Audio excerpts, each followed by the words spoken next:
Welcome back. So far, we've talked about the FAST exam, what it does, what it doesn't do, what its limitations are. We've talked about how to do the FAST exam, what the findings are, the normal landmarks, and some of the abnormal findings. We've talked a little bit about how it can have utility in different clinical environments and clinical scenarios. And I just want to touch on a little bit some of the other things we might see when we do ultrasound in trauma. Again, these aren't things that you are going to treat in isolation. They're not necessarily things that you're going to diagnose with accuracy, but there are things that you may see and may help direct you a little bit in some of these cases. So the first one is parenchymal injuries. Now remember, you are not able to exclude parenchymal injuries with ultrasound. Let me say that again.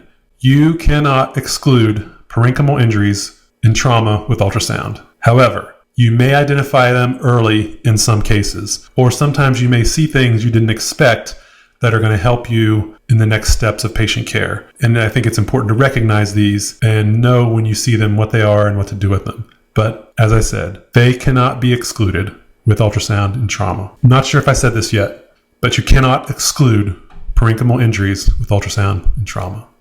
But maybe you can find them early, maybe you can localize injury, and maybe this has a role in management.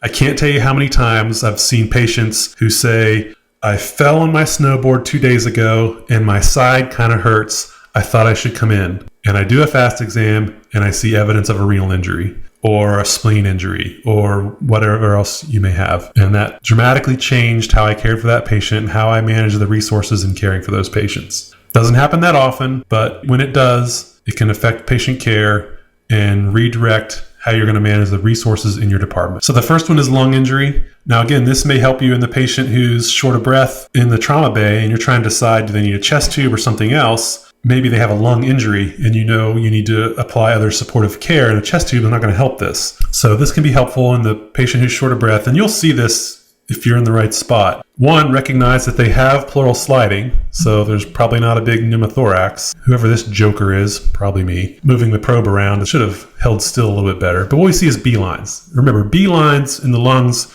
just represent interstitial fluid. If it's interstitial fluid in trauma, it's probably blood, and it's causing this B-line pattern. If we see that and we recognize that in trauma, and the patient's short of breath or hypoxic, then a chest tube is not going to help this. Then we need to either apply maybe just supplemental oxygen is enough, maybe they need positive pressure, maybe they need to be intubated. That's going to be a clinical decision. But this can help us identify some of that parenchymal lung injury, at the bedside with ultrasound. Again, are we looking to find this? Is this our objective when we're doing an ultrasound in trauma? This is not our objective. But if we're looking at the lungs, we may see this, and that information may be helpful to us. Here's a similar example like I was talking about, and I've seen these a lot, and I don't know what the numbers are nationally on this, but you see patients with maybe minor trauma or maybe not so minor trauma, and you do an exam. I don't see fluid up here around the spleen so much, but I see this hole, basically it looks like a hole in the kidney.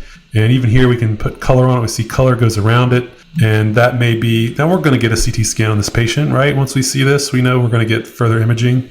But if they came as trauma, or maybe it was delayed presentation, the way I like to practice is I take the ultrasound in with me when I see patients say I have abdominal pain or flank pain or whatever. So if I'm in the room and I'm looking and I see this, I say, oh, Mr. Patient, maybe I was going to blow you off, but now I am definitely going to have you get a CAT scan. I'm going to do it with contrast. And maybe I'm moving you ahead of the other patient with the minor head injury that I'm not worried about that much. That may be what this looks like. So we see kind of disruption into the normal architecture of the kidney. That's renal hematoma. We saw some examples earlier. So this is where we see the spleen. It has lost its nice homogeneous texture. Here on this side, we can see the texture is heterogeneous. There's different shades of gray and there's black here. We don't really see free peritoneal fluid anywhere, but we see that spleen is abnormal. And again, maybe this patient's intoxicated, so their exam's not that reliable. Maybe it's delayed trauma, something like that. But we see this and we can get an early inkling of the injury. And again, maybe it doesn't change our plan that much. Maybe it shifts resources more to this patient, more away from other patients. But it can be useful to recognize early on in the care of these trauma patients, especially if they're minor trauma and maybe you didn't initially think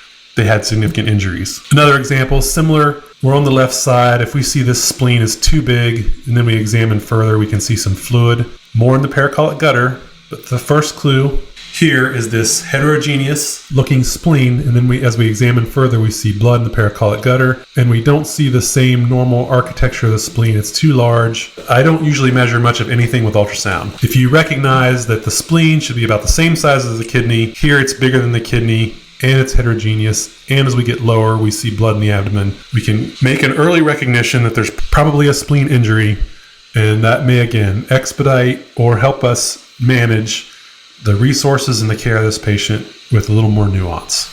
Just measurement here showing that it's bigger than it should be, but don't stop and measure. Look at it in comparison to the kidney.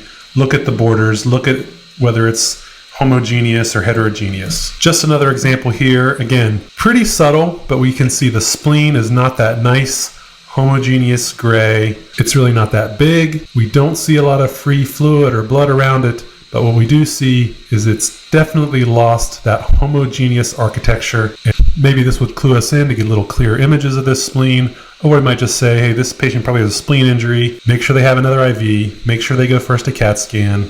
And like we've talked about ad nauseum at this point, information at the bedside that adds to how we make decisions about the care of this patient and the other patients that are in front of us. And here we see not as common as spleen injuries, but sometimes we may see evidence of liver injuries, which in this case, we just again see a loss of the normal homogeneous texture of the liver.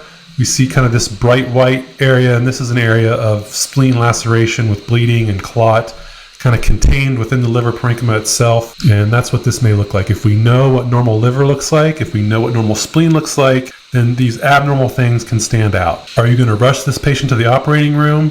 If they're stable, no. You're probably still going to send them for CT scan, but you may want to move them up the list. You may want to push more resources in that patient's direction when you take care of them because you recognize a significant injury. So that's some of the parenchymal injuries. Again, I think I said before, you cannot exclude parenchymal injuries with ultrasound. You may identify them early. It may help you care for these patients. It may tweak your decision-making a little bit in one direction or another. It may change how you allocate resources in your department to these patients. So it's worth seeing them, recognizing them, and knowing what they look like. Don't try to exclude them, but if you see them, it's worth recognizing. All right, so far we've talked about how we do the FAST exam, what the normal findings look like, and the abnormal findings. We've talked about some of the decision-making, and we've even seen some of the less common findings like the parenchymal injuries. Let's lastly just look at a few pitfalls and some areas where you may make mistakes, and hopefully you can avoid these mistakes by recognizing them and what they look like.